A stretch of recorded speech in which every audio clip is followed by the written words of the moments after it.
کہتے ہیں کہ اگر نشہ نہ ہو تو شراب پی جا سکتی ہے تھوڑی سی. دیکھیے ایک چیز کو اصول میں سمجھ لیجئے. ایک چیز اللہ تعالیٰ یہ کہتے ہیں کہ اس میں یہ خرابی ہے. اس کے بعد ایک اور چیز یہ ہوتی ہے کہ اب انسان کو اس خرابی تک جانے سے روکنا ہے.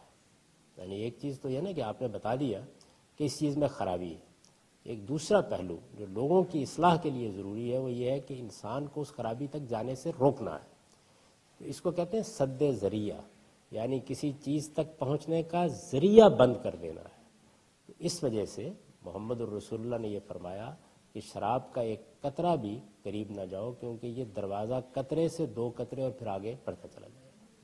تو کسی غلاظت یا کسی گندگی سے روکنے کے لیے یہ ضروری ہے. یہ بالکل ایسے ہی ہے کہ کوئی آدمی یہ کہے کہ جی بات یہ ہے کہ ٹھیک ہے بڑی کراہت ہوتی ہے پیشاب سے، لیکن ایک قطرے میں کیا حرج ہے. تو اگر کوئی چیز رجسم من عمل شیطان ہے، گندا شیطانی کام ہے، تو پھر اس کے ایک قطرے کے قریب بھی نہیں جانا چاہیے.